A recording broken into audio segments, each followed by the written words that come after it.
E as preces do torcedor cruzeirense foram ouvidas na manhã dessa terça-feira. A Raposa anunciou de forma oficial a demissão de Pepa. E no vídeo de hoje do canal do Nicola, vou trazer detalhes e bastidores da queda do técnico português e as possibilidades que estão sendo estudadas por Ronaldo Fenômeno e companhia. Bora começar do começo? Pedindo para você deixar like, se inscrever no canal e se curtir o vídeo, não esquece também de compartilhar, super importante para que o canal do Nicola continue crescendo. Bora te explicar detalhes dessa demissão. O anúncio se deu depois de uma reunião na reapresentação do elenco. O Pepa foi chamado pelos dirigentes do Cruzeiro e comunicado sobre a decisão da dispensa. Pepa, que havia sido contratado ao fim do Campeonato Mineiro para o lugar do Paulo Pesolano. O Cruzeiro fez um Campeonato Mineiro oscilante. O Pesolano, que tinha a ideia de trabalhar na Europa, pediu para sair. O Pepa foi o escolhido. Início do Campeonato Brasileiro muito bom, com resultados que colocaram o Cruzeiro na parte de cima da tabela e criaram uma expectativa talvez muito aquém ou além daquilo que o time possa render. Retrospecto recente bastante ruim, nenhuma vitória nos últimos 7 jogos. O Cruzeiro vem de 4 empates e 3 derrotas, a pior das derrotas por 3-0 para o Grêmio, na Arena do Grêmio nesse final de semana.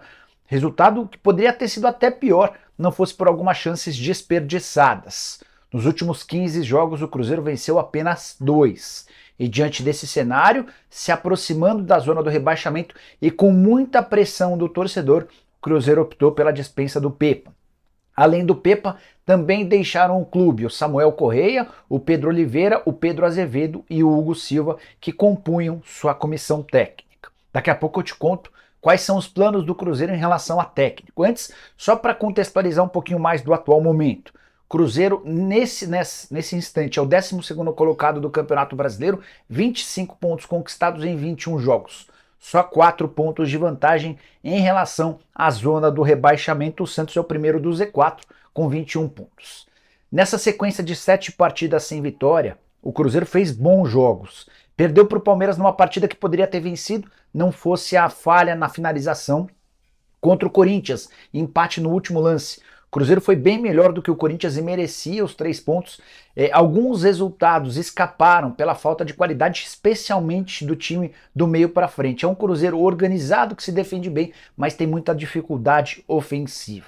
O que eu ouvi de uma pessoa importante dentro do Cruzeiro que justifica a saída do Pepa foi a seguinte: vou ler a frase que eu recebi no WhatsApp.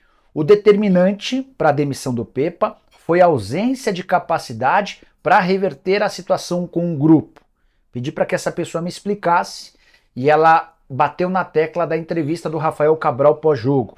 Rafael disse que estava dando entrevista em respeito à imprensa, mas que uma série de coisas precisariam ser colocadas no vestiário porque era inaceitável que o time combatesse pouco, que o time se entregasse tão pouco quanto foi no jogo.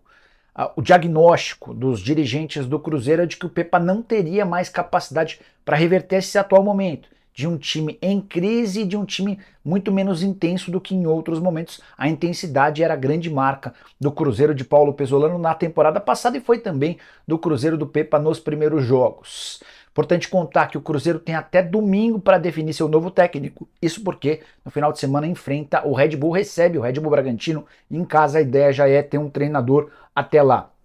Pepa deixa o Cruzeiro com o seguinte retrospecto: 25 jogos, 7 vitórias, 8 empates e 10 derrotas, aproveitamento de apenas 38% dos pontos. Ele teve 7 reforços durante esse período. Não foram reforços de primeiro nível, exceto pelos 2 primeiros, Matheus Pereira e Lucas Silva. Gosto bastante de ambos. O Matheus, eu entendo que pode até mudar o Cruzeiro de prateleira, mas chegou, jogou e se machucou, já está um tempo fora. Lucas Silva tem sido responsável pela construção das jogadas, tem feito bom desempenho. Os demais: Arthur Gomes, Papagaio, Paulo Vitor, Palácios e João Marcelo, investimentos baixos. O Arthur Gomes nem foi um investimento baixo, mas o restante de atletas que chegam com um enorme ponto de interrogação em meio a um processo de contratação que privilegia custos baixos. Ronaldo não quer fazer grandes investimentos no Cruzeiro. Para mim, a grande responsabilidade do atual momento do Cruzeiro passa pelo presidente, pelo dono da SAF do Cruzeiro. Ronaldo precisaria investir mais. Bora falar para vocês agora sobre as possibilidades. O que o Cruzeiro está pensando daqui para frente em relação ao técnico? Uma das alternativas é de ter Paulo Autuori como um técnico interino até dezembro. Recentemente o Autuori foi contratado pelo Cruzeiro para fazer uma função na comissão técnica, uma ligação entre comissão técnica e diretoria, e essa seria uma alternativa. O Autori, que tem trabalhos recentes como técnico, ele faz muito disso, né? Ora como técnico, ora como gestor, ora como diretor, ora como executivo, acabou de ser contratado e poderia ser uma solução caseira para que não houvesse a pressa para a contratação de um técnico.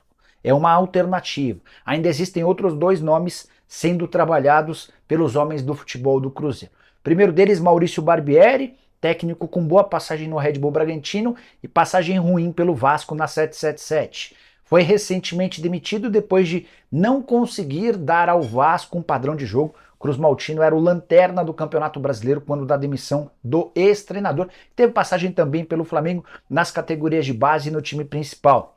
Barbieri, muito ambientado a esse ambiente de SAF, de profissionalismo, de investimento relativamente baixo, é uma possibilidade. A outra, Thiago Nunes, ex-treinador do Atlético Paranaense, do Grêmio, do Corinthians, do Santos, entre outros clubes. Thiago já esteve na mira de times brasileiros nas últimas semanas.